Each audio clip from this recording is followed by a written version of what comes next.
Welcome to the STARS program, seniors taking active roles in society. And now, here's your host, Anita FINLEY. I'm so happy to have Mark Morowitz here. He's live in the studio this morning. And Mark is a he's a financial planner, but he's more than that. He's a CPA.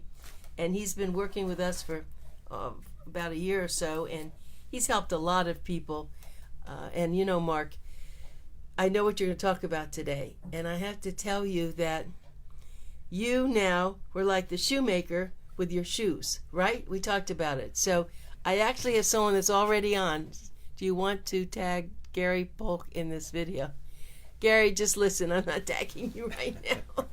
But it is amazing that people love Facebook Live. We've had a lot of success. Okay, let's start with your little situation, because that's what you're going to write about in our upcoming August issue.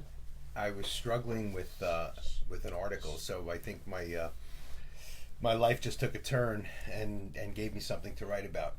So I had some foot surgery, elective foot surgery, a couple of months ago, and ended up with a blood clot that I didn't know I had. And one day, a couple of weeks ago, it traveled to my lung. So when I couldn't breathe, I live alone. I don't have any kids locally. Everybody I know, all my good friends, they were all either on cruises or on vacation, or their kids were giving birth. Everybody was away that week. So I ended up driving myself to the urgent care, had a chest x-ray. They told me to go to the hospital to get a CAT scan. I drove myself. Next thing I know, I was in ICU. And I had a pulmonary embolism, and people were doing things to me, poking me, sticking me, pulling my clothes off, doing anything they can. I had no idea what was going on, and I was in the dark. I had nobody there to ask questions. I was drugged up, but I did have enough experience working with other people to know that I had the final say in anything that was going to happen to me. But oh, how I could have used an advocate for the 4 days that I was in the hospital. Well, let me just interrupt. If you were coherent, you know what happens many times. You are on drugs and you don't really know what's going on. So I'm so glad you're bringing this up. I've been preaching this for years. So now what are you going to do about this? So now I'm going to make sure that the first number that's in my phone is yours, because you are Anita an advocate. FINLEY. That's right. And I'll find your friends for you. You see, I'll get everybody together. On the way to the hospital, I will make sure that you're the first person I call and say, I'm going to the hospital. I need you to advocate for me. Or I'll come and pick you up, or find someone to pick you up. That's fine. That's fine. So, because, we don't think about stuff like that. I didn't expect to be in the hospital. I didn't bring my phone charger, and I mean, all the doctors that my surgeon said, why didn't you call me? I said, I don't even know what your phone number is, don't you have my cell phone number? I don't. But you know what? If I had an advocate or somebody that came with me to doctor's appointments, they would remind me to think about that. I'm just concerned about my body parts, okay? Okay, well, let me tell you another little thing to talk about. And I have one, but I've got to increase it. You have to have a little emergency kit if you have to go to the hospital quickly, like a cell phone charger. You have to have enough things in there, a list of all those people in this little kit. So everybody get your emergency kit, please. It's really important, because most of the time you're not in charge. When you were lucky, you got to go when you wanted. A lot of times it's fast. Right. You call emergency and now you're gone and nobody even knows where you are. Right. And all your medications. In fact, I was telling you about this wonderful company now that we have, that called Unified Hints, and they are computerized. They have people's records on their computer, so that you just have to show someone this. You don't even have to remember anything, right? Exactly. And it has the people. It would have my name. It would have your friends' names. It would have your doctor's names. Not a bad idea, huh? The amazing thing is that I've done this. I've advocated for people, for clients. I've walked around hospitals with healthcare powers of attorney in my hand, and I've asked all these questions. I've done that, but when it happens to you, you don't think about it. It's really interesting, and I urge everybody to think about it. You're making me think even more about myself too, and I'm thinking about it. Well, you need to have an advocate. Right. I do have somebody actually, but I don't think she knows everything. No, you're right. And so I have to get all this written down, but I am going to, oh well. Let's talk, though, about what you do. Of course, you just came off of our great expo. I haven't even talked about the expo this morning. We had our 22nd fantastic expo at Seminole Casino where you were, and it was very, very successful, and we were glad that you were there, but more importantly, you were suffering when you were there, because I want to go back to that. You were really quite a trooper. Apparently I have an infection from the surgery that I had 2 months ago, and my foot was swollen, and I was told not to stand on it for too much. So I had my assistant basically doing everything for me, and if anybody wanted to talk to me, they just bent down and I whispered in their ear. That's all. Well, you're cute enough that they can do that. But wait, tell us the good news. There's some very good news happened over about well, this. so far so good. That my foot is not as infected as I hoped it would be, as I thought it would be. No, but you said you went to an infectious... I went to an infectious disease doctor. Now, people don't know about those. Talk a little bit about that. So, this was the beginning of it. Coming from New Jersey, I continued to, since I still have business in New Jersey, I would go to my primary care physician in New Jersey. So I never really had a primary care physician in Florida, and I decided to change and see a new physician who was recommended to me by a close friend, and I couldn't get an appointment with him until July 22nd. Okay. Of course, I ended up in the hospital before that, and when they said to me, "Who is your primary care physician?" and I already had my other doctor transfer my files over to him, I said, "Well, I really don't have one." And I could tell at that point tests were being ordered that were probably unnecessary. Okay. So what? You're on Medicare. They'll just pay for everything that we ask for. And that was at that point, it stuck in my head that maybe they're doing stuff to me that I don't really need. Okay. And I questioned them. And when the surgeon came in to tell me that he needed to do a procedure to dissolve the pulmonary embolism, I said, "How do I know you're not just doing that to make a few bucks?" You did say that to him? I said that to him. Oh, boy. I did have, my wits about me. And thankfully, I have a very close friend who's actually my healthcare power of attorney, who I spoke to him at 6 o'clock in the morning, and we discussed this procedure, and he said, "Go for it." So I was able to do that. But I did find that financially, because I didn't have a primary care provider here, they just took every liberty that they possibly could. I hope that's not really true, but when I get my EOB, my explanation of benefits, I'm sure I'll take a look at it and see. Okay, but it turned out though. So when I went to see my new primary care provider, of course he had a death in the family, so I saw his physician's assistant. Okay, this is just the way when it rains it pours, right? And so his physician's assistant, I think, wanted to err on the side of caution, so she was very conservative, and she saw my foot was infected, and it actually had the weekend before that had swollen, and so I knew enough to soak it in Epsom salt over the weekend, and the swelling went down a little bit, but she said, "You have an infection, and it's probably gone into the bone." Okay, so I went for an MRI. Okay, I went for an MRI. She sent me for to go to urgent care to get a shot of some kind of antibiotic or something. Okay. The MRI, of course, was inconclusive, but said it's possible that it's in the bone. So then then she sent me to an infectious disease doctor. And I tell you what, this doctor was wonderful. She said, "We're not going to jump to conclusions. It's still too early after your surgery to determine whether or not you do have it in the bone. So before I start hooking you up to IV, we'll just take the conservative approach here, okay? And we'll just do some oral antibiotic."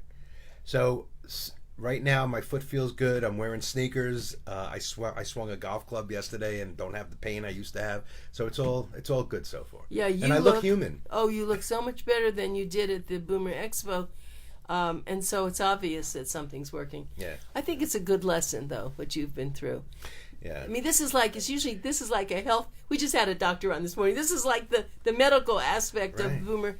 Well, the who do Boomer you, show, but who does somebody call? But a lot of people have kids in the area. So if you are fortunate enough to have kids that will do this for you, and remember, your kids may have kids that I think there's fairies in here. No. If your kids have kids that have baseball games to play, or not everybody's always available for you. Okay, so it's if you are fortunate enough to have people that you can rely on, that's wonderful. But if you don't, you really need to call Anita and right. Get on board. And right, I'm going to give you my phone number now, 561-758-0299. But more importantly, I'm going to give you Mark Morowitz's phone number. Get your pencils out. Remember, this is Pencil Talk Radio. You ready? It's 609-338-3603. Yeah, it's from New Jersey. That's what the phone number is. He's here, though. He lives here. He works here. Again, 609-338-3603. If you forget it, call me and I'll give it to you. But something that you said, and I've seen this happen. So you have kids here, and they all disagree on to what you're supposed to be having done, right? It's better to have someone that really knows you and what you're doing. They can share with the kids. But most kids, unless they're in the medical world, they don't really know what's going on. So have you ever see the television where someone says, listen, I need someone to come to my house to do this, and they said, oh, great, well, tell them to do this, this, and this. Then they say, just go to a professional. And that's really, I think, what we're talking about. Right. Because, you are a professional as a CPA, and I'm sure there are people that try to do their own taxes, get it all screwed up, right? It's the same thing. It costs more to fix it than it does to do it right the first time. And, interesting, when there are kids involved with older parents, if the parent gets sick, the kids typically have different reasons for wanting to provide care to the parents, okay? Let's face it. Should we really go there? We don't have to, but not You're everybody. Right. So it really is good to have either a mediator or an arbitrator on your side to make sure you're getting the proper care. Yeah, you have to just say that. In fact, it's so interesting when I've been such a caregiver. When my husband got sick, I never left his bed or anything, but there were things I didn't know. If I could do it over again, I would have done things differently. I didn't think he should have a feeding tube, but they kept insisting. And I should have gotten a real expert. See, I didn't do that. You're in the hospital. You don't know what's going on. So there are a lot of little pieces that nothing's perfect, but people can do a lot better than they do now, I believe, Mark. Well, yeah, going hand in hand with that is I try to make sure that all of my clients and anybody who comes to me has advanced directives, has their will updated, has everything done that they need. In fact, go like hand in hand with that nurse who has that service that keeps your medical records. I keep people's PDF files of people's financial information. Oh, you have that all on? I do. I have line so that people can. Correct. If somebody needs their tax returns, I just plug in a little thumb drive and flash drive and give it to them. I download it. You've been doing this for a long time. So before, isn't this amazing? I mean, we're in that older group, as they say, but you certainly functioned without the internet and all the things you're talking about now, but it is easier, isn't it? I don't know how I functioned before. We actually had to read books. We had to write letters. It took 5 or 6 days to get information back from the IRS. Now it's all instantaneous and with the power of attorney, and it's terrific. I don't know where it's going to go in the future, but it's got its pluses and minuses. But for me, it's terrific. Google is the greatest thing since sliced bread. Well, I have a better one. Siri is my friend. If I had a child or another dog, I'd name it Siri. I'm a real estate broker, and so I had a question. Someone asked me about a piece of property, and I didn't really have an answer. I got onto Google, and my goodness, it just right there. Because I keep a real estate directory and everything. It is a different world, and I know that a lot of the older adults now do use Google because they used to have encyclopedias. Remember, we always had that wall of encyclopedias. We don't have that anymore. Well, who knew that those 30 volume World Book would be just like a something Right. to hide the wall. It's But the nice thing that's happened in libraries, I thought they would be extinct, but they're not, because now they have computers for people to use. They have a lot of things. They have recordings. amazing forward thinking and people that ran libraries. They have programs. They have it is. My brother explained this to me a couple of weeks ago, because as I was sitting home and there was nobody home to commiserate with me. He was in Florida on business and came to visit me, and he said, we need a sense of community. Okay, and libraries have become, for a lot of people, as people age, their friends pass away, their kids move away, nobody has time for them. The library has become a place to go for people to have, for socializing, for a sense of being with other people, because we need that in our lives. I didn't know that. So in other words, have you gone to libraries lately? I actually go to a couple. I go to a library. I actually meet some clients in libraries. Okay. Can you talk? Aren't you supposed to be quiet? They have private rooms. Really? So you get the room. Doesn't cost anything. You get the, as long as you're a resident of Palm Beach County. You just get the room for an hour and you go through your business. And I they didn't have know that. Wi-Fi and whatever else you need. They serve coffee? I don't know. There's always a Starbucks around the corner. That's hysterical. But no, it's very interesting, and they have movies. They have it's a great place for older people to go Good. if they don't have a clubhouse where they live or something like that. Well, I'm going to introduce you to something if you don't know. Have you heard of the Vohland Center? Do you know much about that? It is No. probably the finest senior center, community center in South Florida. It's fantastic. They work very closely with us. They actually brought in about 3 buses to the Boomer Expo, but they have daycare centers, they have community, they feed people, lunches. They're fantastic. I think you probably we should get to introduce you to the Vohland Center. But I was thinking about it because people are there. Is that doing in Broward things. County? No, it's in Boca Raton. It's right Vohland off Center? Palmetto. The Vohland Center. Yeah, we really want to get you there. They have a lot of volunteers. They now call themselves the Volunteers. But they're a wonderful, wonderful group, and I urge you to find out more about it. And but I was thinking about the community, because that's what people do. They go there for community, and they have speakers. Maybe they'll have you come in as a speaker, and we can talk about that, okay? Because it's interesting. I'm going to be speaking at the JCC in Boynton Beach. Really? I'm a guest speaker now on. And what will you talk about? I believe that it's going to be something about finances and comedy or something like that. Yeah, I'm going to make it. Are you going to be funny? I'm going to try. Do you? I didn't know you did that. Give us some funny. I can't. Well, it'll come out. That was funny, wasn't it? I got you to laugh. Yeah, it was funny. That's true. Something like that. Okay, I want to give everyone your phone number again. This is Mark Morowitz, Morowitz, and we are on Facebook Live right now. His phone number is 609-338-3603, and he lives right here in Palm Beach County, even though that's a out-of-state phone number. And Mark is really, I think, a man for all seasons. You do a lot of things. If I could, you know what? I think the lead into that is I'm a CPA. I've been doing that for 43 years. Everybody knows what a CPA is. Yes, let's do that. So I do that. I mean, I'll do your taxes. We'll Right. sit. I'll help you develop a budget, whatever we need to do. But in addition to that, I take it that extra step that you've been trying to describe. Yeah, but no, that's right. I should have said that. So you are a CPA, and everyone does understand what that is. But you're not a typical CPA. A lot of CPAs are. CPA's uptight. Yeah, well, people actually came to me and said that to me at the expo. They said, "You're a CPA. You seem like you seem funny." I said, "Well, thank you." You're nice. You're very friendly. And were you always like this? Were you different from the others? You noticed that? I was always the class clown. I was made to sit in 6th grade. We moved from the Bronx to the suburbs, and my teacher didn't like the fact that I was a class clown. She thought that I wasn't really prepared to be in the smart class. Somebody must have made a mistake, and they put me in the smart class, and I was the class clown. So she made me sit with gum on my nose and a dunce cap on my head in a tiny little desk in front of the class. And she thought that would cure you, right? Yeah, but it didn't.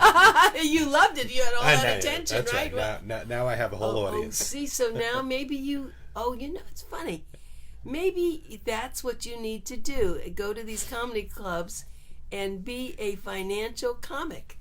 Are there funny things to talk about with finance? I'm writing a book about, anonymously mentioning the clients that I've had over my 43 years, because I can get a whole comedy book out of that. Okay, just some of the things that people have done and. Well, give me one. Give me one funny thing. So let's see. No names or anything. No names.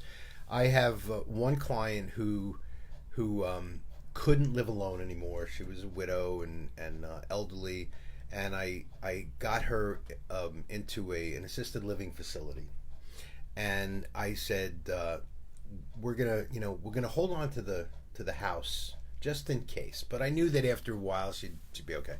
So it's now a year. I just sold her house. And, of course, now she's having second thoughts. It's now a year. I thought you would say she's having sex. Sorry. I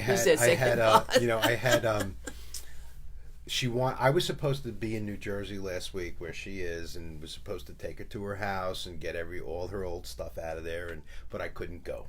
Okay.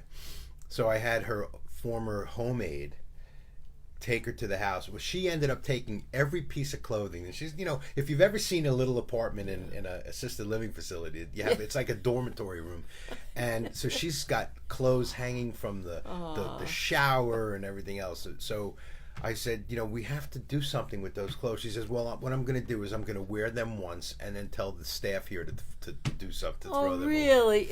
Now that is funny. It will be funny when I'm standing in front of an audience, but that's that you have to learn how to go with that.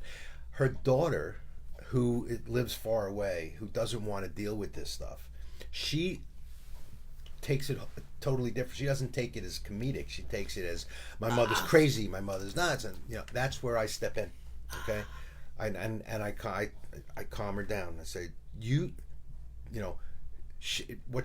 mother really wants is for the daughter to come to make a visit, sure, and help her get rid of this stuff. Okay, yeah. I understand that.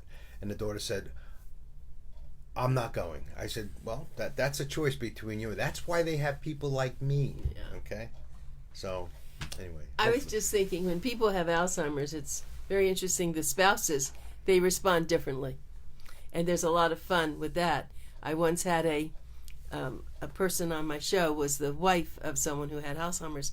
And she was telling me the story about her husband would say, well, whatever her name was, you have to leave now because my girlfriend's coming.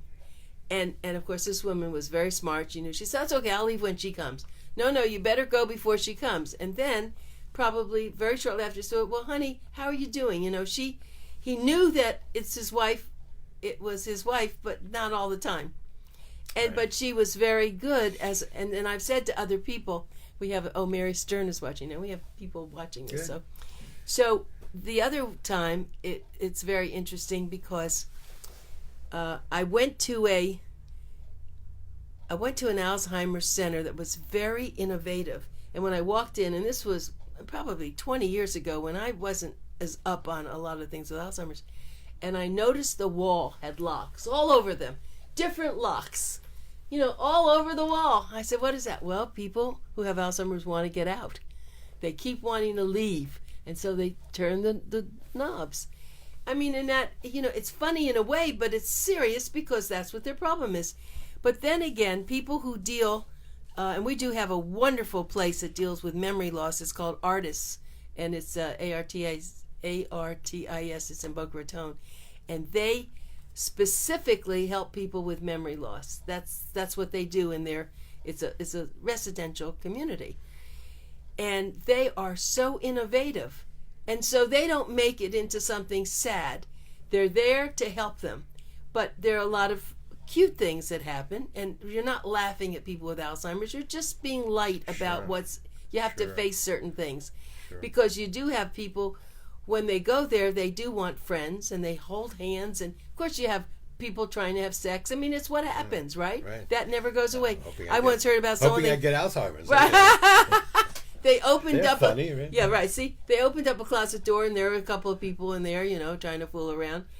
So I mean, it's I had a client. He was a 92-year-old former Philadelphia policeman, probably a cop in the days where everybody was taking graft and bought off.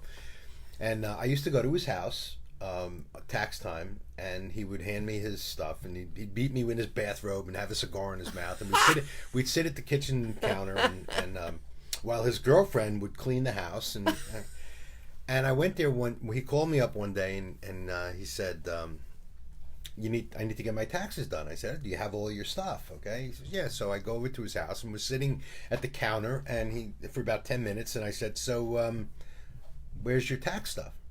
And he goes, what stuff? Oh, and wow. I said, yeah. I'm here to do your taxes. Don't you have your forms, your 1099? He goes, I didn't get any. I said, you didn't get any. You should have them all by now.